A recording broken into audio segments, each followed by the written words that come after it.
Welcome to మన TV news బులెటిన్ల ముందుగా headlines.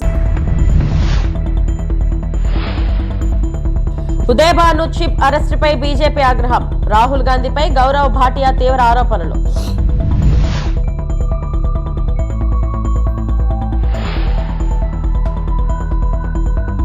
కల్తీ నెయ్యి వ్యవహారం దోషులు ఎవరైనా శిక్ష పడాల్సిందే. Deputy CM Pawan Kalyan.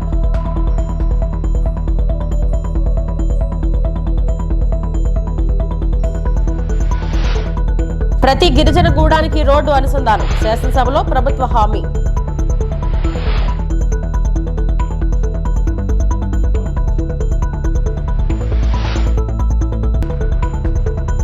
తిరుమల వెంకటేశ్వర స్వామి దేవస్థానంలో సినీ నటి రవీనా టాండన్ దర్శనం.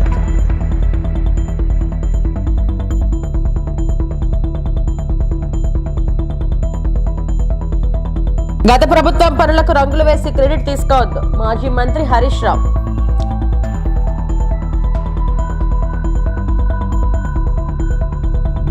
Indian youth Congress chief Udayabhanu Chib అరెస్టుపై బీజేపీ నాయకుడు గౌరవ్ భాటియా తీవ్ర వ్యాఖ్యలు చేశారు.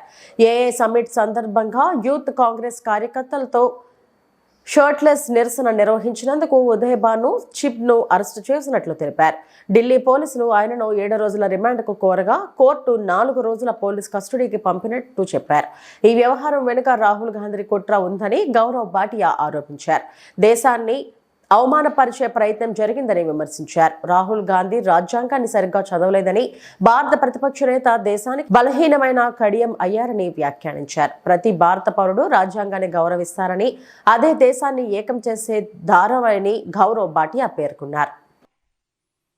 ये जो नकली राहुल गांधी की दुकान है, मोहब्बत की दुकान, इसमें केवल नंगई और बेशर्मी का सामान। आज की बड़ी खबर, अभी जब प्रेस वार्ता के लिए आ रहा था उससे कुछ क्षण पहले आई। उदय भान कांग्रेस पार्टी का जो यूथ विंग है उसका अध्यक्ष राहुल गांधी के इशारे पे एआई समिट के दौरान जब पूरे विश्व की नजर भारत पे है, भारत का डंका पूरे विश्व पटल पर है, तब अपनी टी शर्ट उतरवाना, नंगे हो जाना, जिससे कि भारत की छवि धूमिल हो, ये कर रहे थे। बताया जाता है इनकी गिरफ्तारी हुई और दिल्ली पुलिस ने 7 दिन की पुलिस रिमांड मांगी थी न्यायालय से। अभी अभी न्यायालय का आदेश आया है। सारे तथ्यों को देखते हुए संविधान में अभिव्यक्ति की आजादी, विरोध प्रदर्शन करने का अधिकार, इसको ध्यान में रखते हुए 4 दिन की पुलिस कस्टडी स्वीकार कर ली है। आप भारत को नंगा करना चाहते थे राहुल गांधी जी, आज आप खुद राजनीतिक तौर पे पूरी तरह से नंगे हो चुके हैं। आप संविधान को दिखाते थे, कभी संविधान पढ़ते, कभी जानते उसकी मूल भावना क्या है, कभी समझते अभिव्यक्ति की आजादी और विरोध, इसकी भी एक मर्यादा और सीमा होती है। వైకాపా హయాంలో 20 కోట్ల లడ్డూలను కల్తీ నెయ్యితో తయారు చేశారని ఏపీ సీఎం చంద్రబాబు అన్నారు. అధికారులు, నిపుణులు అందరూ కలిసి కుట్రలు చేశారని ఆక్షేపించారు. తిరుమల లడ్డు వ్యవహారంపై శాసనసభలో నిర్వహించిన లఘు చర్చలో ఆయన మాట్లాడారు. ఈ సందర్భంగా మహాపాపం పేరిట వైకాపా హయాంలో లడ్డూ కల్తీ జరిగిన తీరును పవర్ పాయింట్ ప్రెజెంటేషన్ ద్వారా ఆయన వివరించారు. రాజకీయ వివాదం ఉండకూడదని కేంద్ర, రాష్ట్ర ప్రభుత్వం అధికారులతో సిట్ ఏర్పాటు చేశారు. సిబిఐ ఆధ్వర్యంలో విచారణకు సిట్ ఏర్పాటు చేయాలని సుప్రీంకోర్టు సూచించింది. తప్పు చేసిన అధికారులపై చర్యలు తీసుకోవాలని సిబిఐ రిపోర్ట్ పంపించింది. అందుకే ఏకసభ్య కమిటీ వేయాలని నిర్ణయించాం. లడ్డు వ్యవహారంలో కాకుండా అనేక విషయాల్లో తప్పులు చేశారు. 2019-24 మధ్య 59.71 లక్షల లీటర్ల కల్తీ నెయ్యి వినియోగించారు. 231.51 కోట్ల అక్రమాలు జరిగాయి. ఫుడ్ సేఫ్టీ నిబంధనలను నీరుగార్చారు. ఒక పద్ధతి ప్రకారం లాలూచి పడిన లూటీ అని స్పష్టంగా తేలింది. కల్తీ నెయ్యి అని నిర్ధారణ అయిన రిపోర్టును తొక్కిపెట్టారు. లడ్డూలో జంతు కొవ్వు కలిసిందని నేను సొంతంగా ఏమీ చెప్పలేదు. ఎన్డీడీబీ ఇచ్చిన రిపోర్టునే చెప్పా. ఆ భగవంతుడే నాతో చెప్పించాడని చంద్రబాబు అన్నారు. వెంకటేశ్వర స్వామికి అన్యాయం జరుగుతూ ఉంది. దేవాలయాల పైన దాడులు జరుగుతున్నాయి. ఎవరన్నా ఎదిరించి మాట్లాడితే వాళ్ళందరి మీద విపరీతమైనటువంటి కేసులు పెట్టి హెరాస్ చేసే పరిస్థితి వచ్చింది. నేను కూడా ఒక బాధితుడిని. రాముడి తల తీసేస్తే అక్కడికి పోయి అక్కడ ఏం జరిగిందో వాస్తవాన్ని ప్రజలకు తెలియజేయాలనుకుంటే తిరిగి నా మీదనే కేసులు పెట్టే పరిస్థితులు వచ్చారు. అలాంటి పరిస్థితులన్నీ చూసాం. అందుకే నేను ముఖ్యమంత్రి అయిన తర్వాత మొట్టమొదటి సంతకం ఒక ప్రిన్సిపల్ సెక్రటరీని వేసుకోవాలి. అప్పుడే బిజినెస్ అంతా వాళ్ళు చేస్తారు. అది వేసిన తర్వాత రెండో సంతకం తిరుమల తిరుపతి దేవస్థానం ప్రక్షాళన కోసం ఈవోని నామినేట్ చేశాను. తద్వారా దీన్ని పూర్తిగా ముందు తీసుకుపోవడం కోసం ఆ రోజు శ్యామలరావు గారిని వేశాను. నేను అందుకే మహాపాపం అన్నాను. దీన్ని 59,71,000 కేజీలు ఈ యొక్క అడల్టరేషన్ జరిగింది. కల్తీ నెయ్యి వినియోగం చూస్తే 234,51,00,000 నిధులు ఖర్చు పెట్టారు. అదే కాకుండా ఆర్గనైజింగ్ నేరంతో లడ్డు ప్రసాదం అపవిత్రం చేశారు. ల్యాబ్లకు కన్నుగప్పి టెండర్లు దక్కించుకొని, అంటే లీనియంట్వి లేకపోతే ఇది జరిగేది కాదు. 19-24 మధ్యకాలంలో మీరు ఒకసారి చూస్తే 20,01,00,000 లడ్డూలు కల్తీ నెయ్యితో తయారు చేశారు. అధికారులు, నిపుణులు, సిండికేట్ అంతా కలిసే ఇది జరిగింది. ఒకరు కలిసిపోయారు. దీనిపైన 23/1/2026 సిబిఐ ఛార్జ్ షీట్ వేసే పరిస్థితికి వచ్చారు. ఆ ఛార్జ్ షీట్ కూడా నేను సుప్రీంకోర్టుకు మళ్ళీ ఇక్కడ కూడా 2 విషయాలు మనం గుర్తుపెట్టుకోవాల్సిన అవసరం ఉంది. ఈ కేసు ఏదైతే నా నోటీస్కి వచ్చినప్పుడు నేను ఆ రిపోర్ట్ బేస్ చేసుకొని అనౌన్స్ చేశాం. ఉప ముఖ్యమంత్రి గారు చెప్పినట్టు ఆ రోజు మేము అందరం కూడా ఆలోచించుకొని అనౌన్స్ చేశాం. అనౌన్స్ అంటే నేను చెప్పాను, అడిగితే కూడా నేను వివరాలు చెప్పాను. అది అయిన తర్వాత దీని మీద ఒక సిట్ వేయాలని మేము ఆలోచించాం. ఇలాంటివి పునరావృతం కాకుండా చేయడానికి ఒక సిట్ వేయాలని చెప్పి ఆలోచిస్తే దానిపైన ఛాలెంజెస్ సుప్రీంకోర్టు పోవడం, సుప్రీంకోర్టు దీని మీద అధ్యయనం చేసిన తర్వాత ఇది రాజకీయ కాంట్రవర్సీ ఉండకూడదనే ఉద్దేశంతో రాష్ట్ర ప్రభుత్వం, కేంద్ర ప్రభుత్వం అధికారులతో ఒక సిట్ ఒకటేసి సిబిఐ ఆధ్వర్యంలో ఎంక్వైరీ చేయమని ఒక సిట్ కాన్స్టిట్యూట్ చేసే పరిస్థితికి వచ్చారు. అంటే ఆ రోజు పోయింది కూడా అధ్యక్ష సుప్రీంకోర్టుకి వైఎస్ఆర్ కాంగ్రెస్ పార్టీ వెళ్ళారు. కల్తీ నెయ్యి వ్యవహారంలో దోషులు ఎవరైనా సరే శిక్ష పడాల్సిందేనని డిప్యూటీ సీఎం పవన్ కళ్యాణ్ అన్నారు.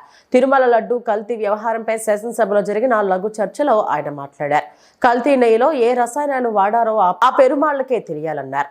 జంతు సంబంధ రసాయనాలు ఉన్నాయని ఎన్డీడీబీ రిపోర్టు చెప్పింది. అది నెయ్యే కాదని సిబిఐ రిపోర్ట్ ఇచ్చింది. ఇది దర్శనానికి సంబంధించిన విషయం. సకల మతాలను గౌరవించడం ఈ దేశ సంస్కృతి. టీటీడీ పాత బోర్డును జగన్ ఎందుకు వెనకేసుకొస్తున్నారు అంటే ఆయనకు భాగం ఉన్నట్టే కదా అని పవన్ అన్నారు. ఈ రోజుకి వెనకేసుకు రావాల్సిన అవసరం లేదు. వెరీ క్లియర్ కట్ రిపోర్ట్ ఇచ్చింది. ఇందులో కంప్లీట్గా అసలు నెయ్యి లేకుండా వీళ్ళు నెయ్యి తయారు చేశారు కనుక రసాయనాలతోటి, పామాయిల్ తోటి వీటన్నిటితో బేస్ చేసుకొని నెయ్యి లేకుండా నెయ్యి తయారు చేశారు. It's very clear cut, it's evident. ఇప్పుడు ఎందుకు ఇంత డిస్కషన్ అవుతుంది అధ్యక్ష? మనందరం కూర్చోబెట్టి ఇంత సభా సమయాన్ని ప్రజలకు ఇవ్వాల్సింది కేవలం తిరుపతి లడ్డు గురించి ఎందుకు మాట్లాడాల్సి వస్తుందంటే, వాళ్ళు నిజంగా కనుక ఉప్పేసుకుని ఉంటే కల్తీ జరిగింది, దానికి తగ్గ లా ఏం కోర్స్ యాక్షన్ ఏం తీసుకోవాలో తీసేసుకుని అయిపోతుంటే దానికి ఎవరైతే పర్పెట్రేటర్స్ ఉన్నారో వాళ్ళకి ఆ శిక్షగా వెళ్ళిపోతారు. అలా కాకుండా అసలు ఆ నెయ్యిలో కల్తీ లేదు, యానిమల్ ఫ్యాట్ లేదు, రిపోర్ట్ ఇచ్చిన తర్వాత ఇవన్నీ. అందుకని ఈ సభ ఈరోజు ఇంతమంది మాట్లాడాల్సి వస్తుంది అధ్యక్ష. మాకు ఏమనిపించిందంటే అధ్యక్ష, దీన్ని క్యాబినెట్ మీటింగ్లో మా దృష్టికి తీసుకొచ్చింది మీకు తెలియజేస్తున్నాను మీ ద్వారా ప్రజలకి. సిబిఐ నేతృత్వంలోని ఈ స్పెషల్ ఇన్వెస్టిగేషన్ టీం ఆ నెయ్యి తయారీకి 1 లీటర్ పాలు కూడా వినియోగించలేదని చెప్పి చాలా ఖచ్చితంగా తేల్చింది. ఆ పామాయిల్లో రసాయనాలు కలిపి తయారు చేసినట్టు చెప్పింది. ఆ ఇతర రసాయనాలు ఏ మూలకాల నుంచి తయారయ్యాయో నిర్ధారణ చేసే సాంకేతికత, దానికి సంబంధించిన టెక్నాలజీ ఆ పర్టికులర్ మా వద్ద లేదనేది ఆ సిట్ తేల్చేసింది. ఈ కేసులో 36 మందిని నిందితులుగా తేల్చింది. శ్రీవారి ప్రసాదాన్ని అపవిత్రం చేసేందుకు ఒక ప్రణాళిక, ఒక ప్లాన్ ప్రకారం కుట్ర జరిగిందన్నట్టు సిట్ తెలియజేసింది. అలాగే దీనికి ముందు ఏం జరిగిందని చూస్తే, తమకి నచ్చిన సంస్థలకి నెయ్యి సరఫరా కాంట్రాక్టులు కట్టబెట్టేందుకు ఒక ప్రణాళిక ప్రకారం టెండర్ నిబంధనలు సవరించారు.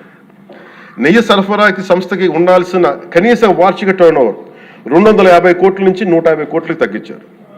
రోజుకి 4 లక్షల లీటర్ల పాలు సేకరించాలన్న నిబంధనని తొలగించారు. డైరీ రంగంలో 3 ఏళ్ల అనుభవం ఉండాలన్న నియమాన్ని ఏడాది కుదించారు. రోజుకి 12 టన్నుల వెన్న తేయాలన్న నిబంధనను కూడా 8 టన్నులుగా మార్చేశారు. అంటే ఒకరికి నెయ్యి కాంట్రాక్ట్ ఇవ్వాలంటే ఇన్ని నిబంధనల్ని తూట్లు పడిచారు. అది చేసిన తర్వాత మళ్ళీ సవరణ అనంతరం వీళ్ళు ఎంపిక చేసిన సంస్థలు 20-23 మధ్య నెయ్యి సరఫరా చేశాయి. నెయ్యి సరఫరా చేసిన సంస్థకు అందుకు కావాల్సిన కనీస అర్హతలు లేవని సిట్ ఛార్జ్ షీట్లో ఉంది అధ్యక్షుడు. వీరు నెయ్యి సరఫరా ఎంచుకున్న సంస్థలు బోలేబాబా అని కానీ దానికి అనుబంధ సంస్థలు మాల్గంగా, వైష్ణవి డైరీలు 1 లీటర్ కూడా నెయ్యిని పాల నుంచి తయారు చేయాలని స్పష్టంగా చెప్పారు. ఇది 1924 మధ్య 11 కోట్ల మంది భక్తులను శ్రీవారిని దర్శించుకుంటే ఆ కాలంలో మొత్తం 48 కోట్ల లడ్డు ప్రసాదాలు విక్రయం జరిగింది. దాంట్లో సుమారు 20 కోట్ల లడ్డూలు నకిలీ నెయ్యితో తయారయ్యాయని చెప్పి టీటీడీ రికార్డ్స్ తెలియజేస్తాం. ఆ 11 కోట్ల మందికి రసాయనాలతో నిండిన మన లడ్డూలను పంపించారు. అలాగే ఇందులో 1,00,000 లడ్డూలు కూడా అయోధ్య రామ మందిర ప్రారంభోత్సవానికి పంపిణీ చేశారు.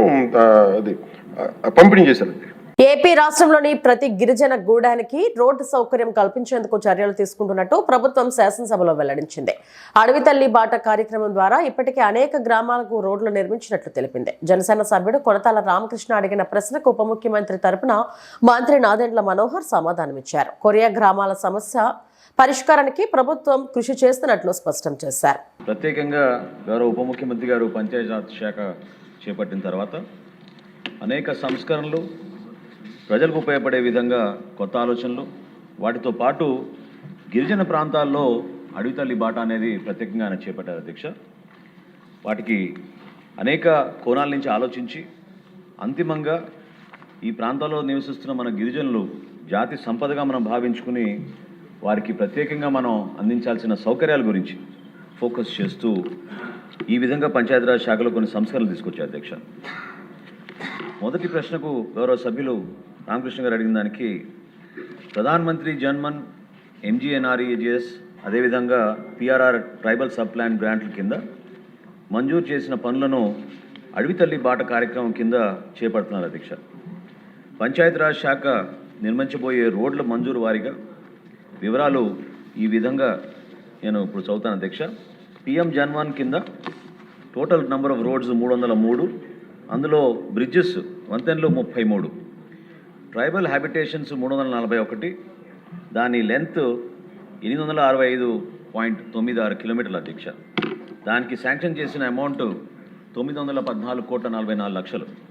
అదేవిధంగా మహాత్మా గాంధీ NREGS పథకం కింద 81 రోడ్లు, వాటికి దాదాపు 106 ట్రైబల్ హ్యాబిటేషన్స్ కవర్ చేసుకునే విధంగా 156 కిలోమీటర్లు పొడవున్న ఈ రోడ్లకి 111 కోట్ల రూపాయల 9 లక్షల రూపాయలు శాంక్షన్ చేయడం జరిగింది అధ్యక్ష. PRR ట్రైబల్ సబ్ ప్లాన్ కింద 9 రోడ్లు, 19 హ్యాబిటేషన్స్ కవర్ అవుతాయి అధ్యక్ష. దీని లెంత్ సుమారు 48.85 కిలోమీటర్లు. దీనికి శాంక్షన్ అయిన అమౌంట్ 49 కోట్ల 73 లక్షల అధ్యక్ష. మహాత్మా గాంధీ NREGS కింద ట్రైబల్ సబ్ ప్లాన్ కింద అడవి తల్లి బాట అనే కార్యక్రమం గౌరవ ఉప ముఖ్యమంత్రి గారు చేపట్టి ఆ ప్రాంతాల్లో ఎనలేని అభివృద్ధి తీసుకొచ్చి ప్రస్తుతానికి ఒక లక్ష్యంగా తీసుకుని 466 హ్యాబిటేషన్స్ కోసం 1077 కోట్ల రూపాయలు వాళ్ళకి మంజూరై అక్కడ పనులు జరిగే విధంగా మన ప్రభుత్వం ప్రతిపాదించింది అధ్యక్ష. వరంగల్లో నిర్మాణంలో ఉన్న సూపర్ స్పెషాలిటీ ఆసుపత్రి పనుల పురోగతిని మాజీ మంత్రి హరీష్ రావు పరిశీలించారు. ఈ సందర్భంగా ఆయన కాంగ్రెస్ సర్కార్పై తీవ్ర విమర్శలు చేశారు. బీఆర్ఎస్ పోరాటంతోనే ప్రభుత్వంలో చలనం వచ్చిందని, గత బీఆర్ఎస్ ప్రభుత్వం నిర్మించిన ఆసుపత్రికి కేవలం రంగులు వేసి క్రెడిట్ తీసుకోవాలని చూస్తున్నారని అన్నారు. గత బీఆర్ఎస్ ప్రభుత్వం చేపట్టిన పనులను ప్రస్తుత కాంగ్రెస్ పార్టీ ప్రభుత్వం కొనసాగించడంలో విఫలమైందని విమర్శించారు. దేవాదుల ప్రాజెక్టును పూర్తి చేయడంలో నిర్లక్ష్యం చూపుతున్నారని, మంత్రులు ఎవరికి వచ్చినట్టు వారు డేటన్లు ప్రకటిస్తున్నారని ఆరోపించారు. ఇన్నిసార్లు వరంగల్కి వచ్చిండు రేవంత్ రెడ్డి, ఒక్కసారన్నా ఎంజీఎం విజిట్ చేసినవా? 2.5 ఏళ్లలో ఆరోగ్య మంత్రి ఎప్పుడన్నా ఎంజీఎం ఆసుపత్రులు అడుగు పెట్టిండా? పందికొక్కులకు ఎలుకలకు నిలయమైపోయింది ఎంజీఎం ఆసుపత్రి. స్ట్రెచ్చర్లు లేవు, వీల్ చైర్లు లేవు, మంచాలు లేవు, మందులు లేవు, టెస్ట్లకు కావలసినటువంటి మెటీరియల్ లేదు. మొత్తం కూడా ఇలా కుప్ప చేసింది. ఆనాడు సూపర్ స్పెషాలిటీ ఆసుపత్రిలో గుండెకు సంబంధించిన 250 శస్త్రచికిత్సల్ని బీఆర్ఎస్ ప్రభుత్వం ఉండగా చేసినాం. ఇప్పుడు ఏమైంది? సూపర్ స్పెషాలిటీ ఆసుపత్రిలో ఏడాది అద్దం కింద ఏసీలో నీళ్లు లీక్ అవుతున్నాయట. ఏసీలో నీళ్లు లీక్ అవుతున్నాయని థియేటర్ను మూసేసింది. ఏడాది అద్దమై గుండె శస్త్రచికిత్సలు వరంగల్లో ఆగిపోయినాయి. పేషెంట్లను హైదరాబాద్ పోండి అంటున్నారు, నిమ్స్కు పోండి అంటున్నారు. సగం మంది జనగామ ఆలేరు దాటే వరకే, భువనగిరి వరకే ప్రాణాలు పోతున్నాయి. అంబులెన్సులు వరంగల్కు వాపసు వస్తున్నాయి. ఇదా మీ ఉద్దారకం? మేము కట్టింది నడిపించే తెలివి కూడా లేదా మీకు? ఆనాడు బీఆర్ఎస్ సూపర్ స్పెషాలిటీ ఆసుపత్రిని పూర్తి చేసి క్యాత్ ల్యాబ్ను పెట్టి అన్ని రకాలుగా మీకు అప్పజెప్పిపోతే గా ఏసీ పైపుల నీళ్లు లీక్ అయితే మరమ్మతు చేసే తెలివి కూడా లేదా ఈ ప్రభుత్వానికి? ఏసీ పైపుల నీళ్లు లీక్ అవుతున్నాయని ఆపరేషన్ థియేటర్లు మూతబెట్టారా? క్యాత్ ల్యాబ్ను మూసేస్తారా? గుండెకు సంబంధించిన శస్త్రచికిత్సలు నిలిపివేస్తారా? ఇదేం నిర్వాహకం అని చెప్పి ఈ రోజు నేను ప్రశ్నిస్తా ఉన్నా. రాజమండ్రి కిమ్స్ హాస్పిటల్లో కల్తీపాల బాధితులను వైఎస్ఆర్సీపీ నేతలు విడుదల రజని, సీదిరి అప్పలరాజు, తానేటి వనిత, వేణుగోపాల్ కృష్ణ, మార్కాని భరత్, జక్కంపూడి రాజా, తలారి వెంకట్రావు, డాక్టర్ గూడూరు శ్రీనివాస్ పరామర్శించారు. అనంతరం మీడియాతో వైఎస్ఆర్సీపీ నేతలు మాట్లాడారు. జగన్మోహన్ రెడ్డి గారి తరపున వాళ్ళందరికీ కూడా భరోసా ఇవ్వడం కోసమే మేమందరూ కూడా రావటం జరిగింది. జరిగినటువంటి సంఘటన తరువాత జరిగినటువంటి పరిణామాలు కూడా మీకు అందరికీ కూడా విదితమే. ప్రభుత్వ స్పందన ఎంత నామమాత్రంగా ఉందో కూడా మన అందరం చూసాం. మీరు ఒకసారి గమనిస్తే ఈ రాష్ట్రంలో ఏ సంఘటన జరిగినా సరే, ఏ రకమైనటువంటి సంఘటన అయినా సరే, వాటర్ కంటామినేషన్ వచ్చి పిల్లలకు బాగలేదు, లేకపోతే ఎవరో చనిపోయారని, ఫుడ్ కంటామినేషన్ వచ్చి విలేజెస్ ఖాళీ అయిపోయే పరిస్థితి వచ్చి ప్రాణాలపై పరిస్థితి వచ్చిందన్న, ఎక్కడైనా ఒక చిన్న తొక్కిసలాట జరిగి ప్రాణాలు పోయాయన్న వెంటనే ముఖ్యమంత్రి గారు ఒకటే మాట, 5 లక్షల ఎక్స్గ్రేషియా ఇస్తాం, మీరెవరు మాట్లాడదు. 10 లక్షల ఎక్స్గ్రేషియా ఇస్తాం, మీరెవరు మాట్లాడదు. ఇదేనా ప్రభుత్వం పని? ఈ ప్రభుత్వం వచ్చిన తర్వాత కల్తీకి జరిగినటువంటి సంఘటనలు నేను కొన్ని మీ నోటీసులు తీసుకొస్తా. ఈ ప్రభుత్వం 2024 జూన్లో కొలువు తీరింది.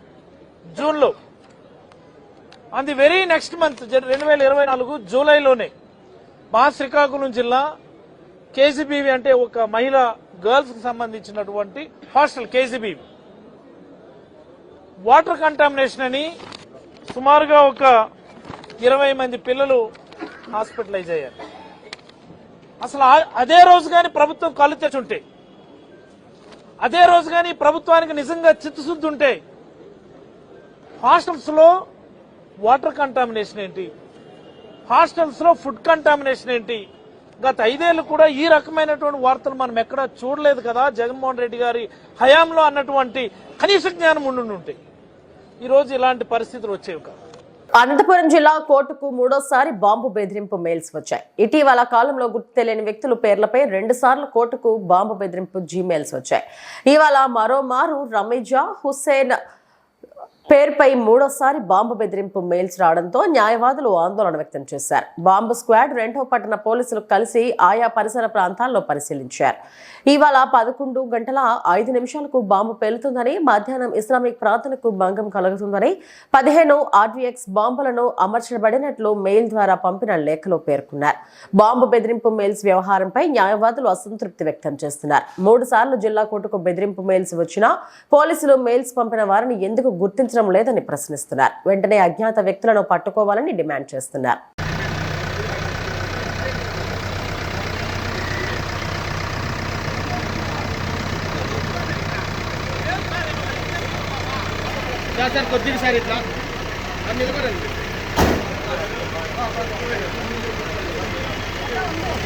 ఇంకోటి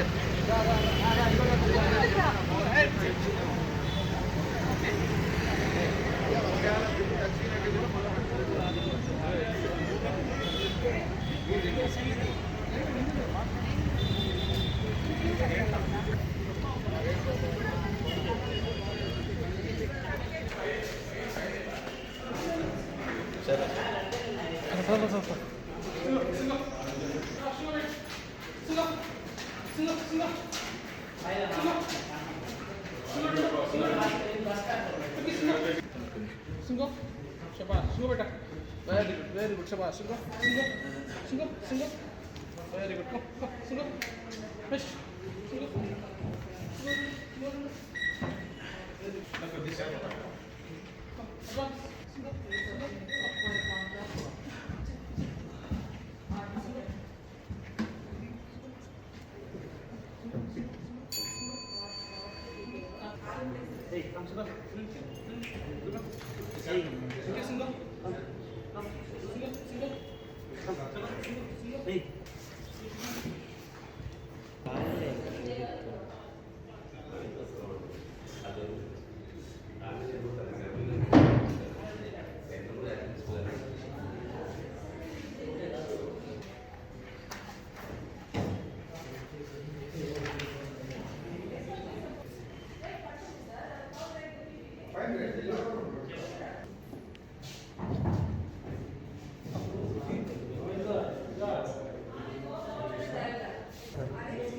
రజియాను హుసేన్ @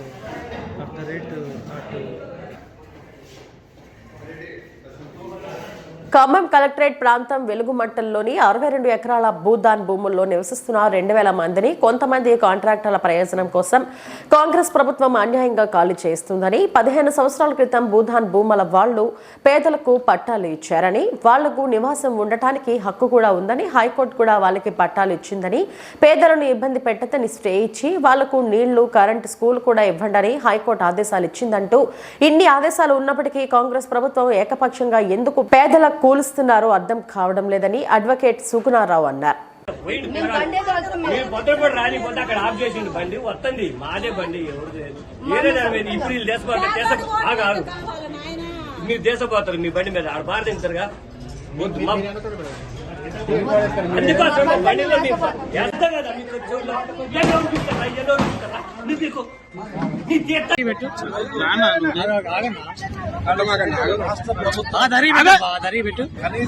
మధ్యలో పెట్టకు వెలుగుమట్ల గ్రామంలో సుమారు 2000 మంది ప్రజల గుడిసెల్ని ఎలాంటి కోర్టు ఆర్డర్ లేకుండా, ఎలాంటి ఆదేశాలు లేకుండా ఏకపక్షంగా కాంగ్రెస్ పార్టీ తన నమ్ముకున్నటువంటి కొంతమంది కాంట్రాక్టర్ల కోసం, వాళ్ళ ప్రయోజనం కోసం గుడిసెల్ని ఏకపక్షంగా రాజ్యాంగ విరుద్ధంగా కూల్చేస్తున్నారు. వెలుగుమట్ల గ్రామంలో భూదాన భూమి ఉంది. సుమారు 62 ఎకరాల భూదాన భూమి ఉంది. ఈ భూమిని సుమారు 14-15 సంవత్సరాల క్రితం పేదలు భూదాన బోర్డు ద్వారా పట్టాలు తెచ్చుకొని ఆ పట్టాలు రాజ్యాంగబద్ధంగా, చట్టబద్ధంగా వాళ్ళు నివాసం ఉంటున్నారు. వాళ్ళకి భూదాన బోర్డు వాళ్ళు పట్టాలు ఇచ్చిండ్రు. అదేవిధంగా హైకోర్టు వారు పట్టాలు ఇచ్చారు. భూతాన పోర్టు వాళ్ళు వాళ్ళకి అనేక మంది వాళ్ళ నివాసం ఉండడానికి హక్కు ఉందని చెప్పి పట్టాలు కూడా ఇవ్వడం జరిగింది. ఈ పట్టాలు ఇచ్చిన తర్వాత అనేక మంది వాళ్ళని ఇబ్బంది పెడతా ఉంటే, అనేక మంది ఆ భూమిని ఆక్రమించుకొని ఇబ్బంది పెడతా ఉంటే వాళ్ళు హైకోర్టుకి వెళ్లి హైకోర్టులో కూడా స్టే తెచ్చుకోవడం జరిగింది. హైకోర్టు వారు కూడా గౌరవ తెలంగాణ హైకోర్టు వారు కూడా అక్కడ పేదలు ఉండవచ్చు, వాళ్ళని ఇబ్బంది పెట్టొద్దు, వాళ్ళు ఉండాలని చెప్పేసి హైకోర్టు వారు స్టే ఇచ్చారు, ఆదేశాలు ఇచ్చారు. రెవెన్యూ వాళ్ళు కానీ పోలీసు వారు కానీ ఎవరు కూడా జోక్యం చేసుకోవడానికి వీలు లేదు అని చెప్పి చాలా స్పష్టమైన ఆదేశాలు హైకోర్టు వాళ్ళు ఇచ్చారు. అంతేకాదు హైకోర్టులో వాళ్ళకి నీళ్లు ఇవ్వండి, కరెంట్ ఇవ్వండి, వాళ్ళ చీకట్లో మగ్గొద్దు, వాళ్ళ చిన్న పిల్లలు ఉన్నారు,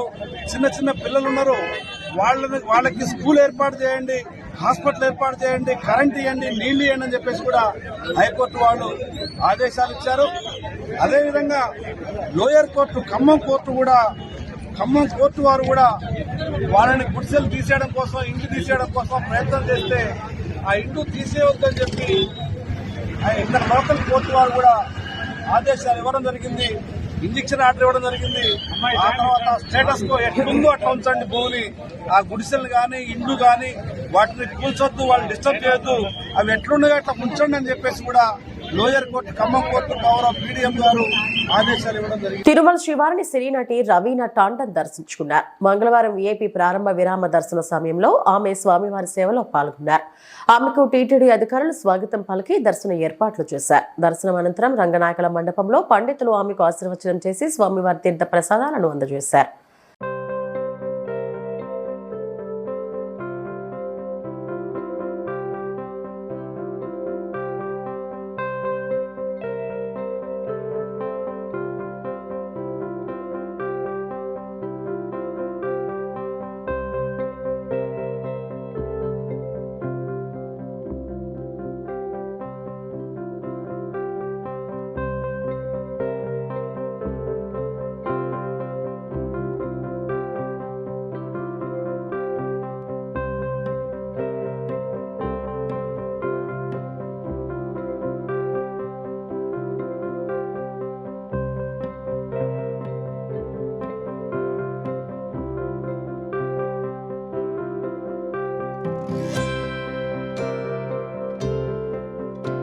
ఇవి ఇప్పటివరకు నా బులెటిన్ అప్డేట్స్. నమస్తే.